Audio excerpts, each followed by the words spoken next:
এই মুহূর্তে আমি যেখানটায় দাঁড়িয়ে আছি, আমার পিছনে দেখছেন ধ্বংসস্তূপের প্রায় শেষাংশ এবং আগুন জ্বলছে পিছনে। এটি হচ্ছে শেখ হাসিনার যে বাসভবন, সুধা সদন বলা হয় এটিকে, এবং এখানকার যে সর্বশেষ পরিস্থিতি সেটি আপনাদেরকে দেখানোর চেষ্টা করছি। আমি যদি আপনাদেরকে সর্বশেষ পরিস্থিতিটি একটু দেখানোর চেষ্টা করি, একটু সামনে গিয়ে, এই যে এখান থেকে আসলে অনেকে বের হচ্ছেন এক একজন অনেক কিছু নিয়ে। তো ওনার হাতেও একটি আমরা কাগজ দেখতে পাচ্ছি, বিভিন্ন ধরনের বই খাতা এগুলো, এবং ধ্বংসস্তূপে পরিণত হয়ে গিয়েছে এই সুধা সদন। এবং ভিতরে আসলে কি পরিস্থিতি সেটি আপনাদেরকে দেখানোর চেষ্টা করছি। আমরা এখন বাড়ির যে পিছন পাশ সেখানটা একটু আসছি, এবং এখানেও কিন্তু আগুন জ্বালানো হচ্ছে, এবং কিছু মানুষ আমরা দেখতে পাচ্ছি। এখন পুরো জায়গা জুড়ে যদি আপনাদেরকে দেখাই যে গতকাল রাতে কিন্তু এখানটায় আগুন দেওয়া হয়েছিল। যমুনা স্মার্ট রেফ্রিজারেটর, স্মার্ট লাইফে স্মার্ট রেফ্রিজারেটর।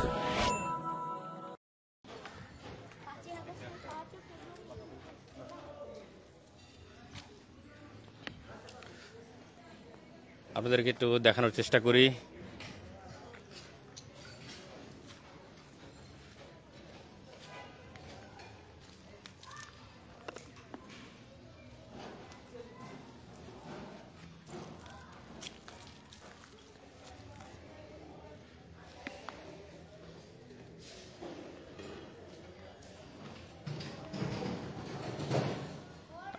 উপর থেকে একদম নিচ পর্যন্ত যে যা পারছেন খুলে নিয়ে যাচ্ছেন, এবং আগুন জ্বালিয়ে দেওয়া হয়েছিল। এখানে গাড়ির গ্যারেজ ছিল, আমরা দেখছি যে গাড়ির যে সর্বশেষ ধ্বংসাবশেষ সেগুলো পড়ে রয়েছে এখানে।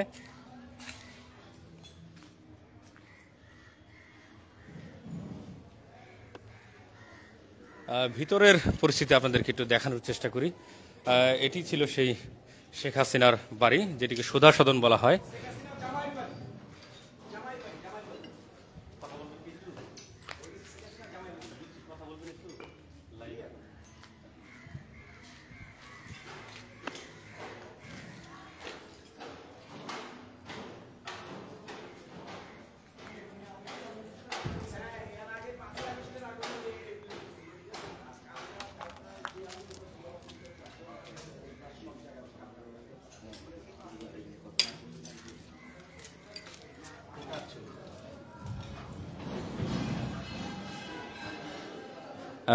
এটি খুব সম্ভবত একটি রান্নাঘর ছিল, এবং সেই রান্নাঘরের চিত্রটি আপনাদেরকে দেখানোর চেষ্টা করছি।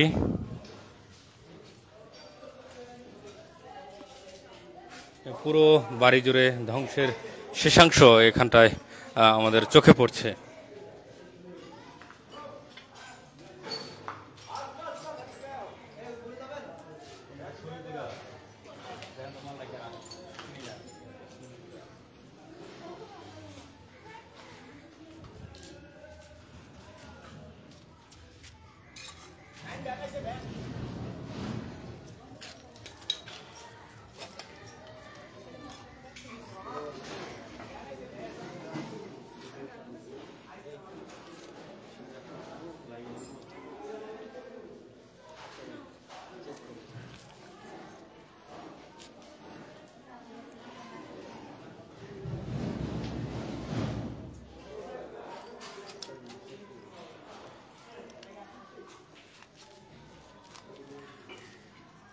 সুধা সদন থেকে সরাসরি আপনাদেরকে দেখানোর চেষ্টা করছি। এখানে গতকাল রাতে আগুন দেওয়া হয়েছিল, এবং আজকে সকালেও কিন্তু যে যে জিনিসগুলো আসলে এখন পর্যন্ত অবশিষ্ট ছিল সেগুলো পুড়িয়ে দেওয়া হচ্ছে।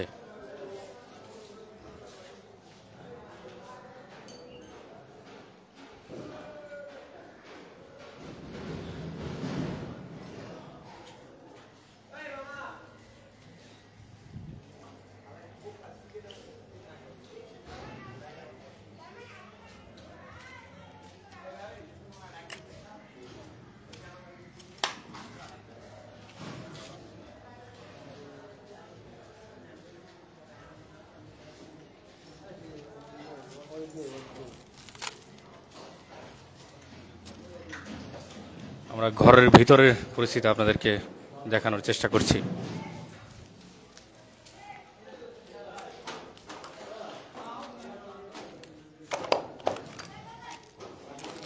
প্রত্যেকটি ঘরের ভিতরে যে আস্তরণ রয়েছিল সেই আস্তরণগুলোকেও কিন্তু খুলে ফেলা হয়েছে।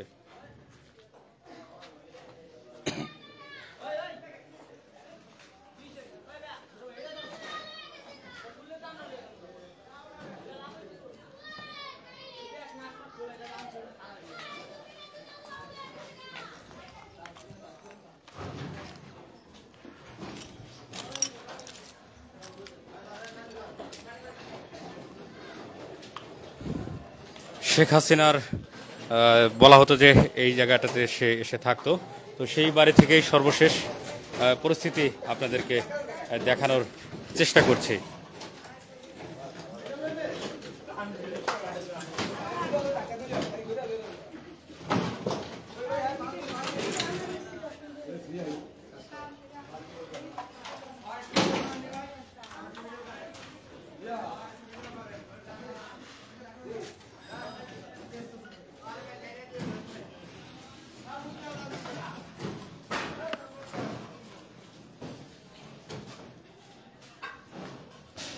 বাথরুম থেকে শুরু করে শোয়ার ঘর কোনো কিছুরই কিন্তু আসলে চিহ্ন নেই, একদম নিশ্চিহ্ন করে দেওয়া হয়েছে। সেই পরিস্থিতিটি আপনাদেরকে দেখানোর চেষ্টা করছিলাম এবং সর্বশেষ এই ছিল পরিস্থিতি, আপনাদেরকে দেখালাম।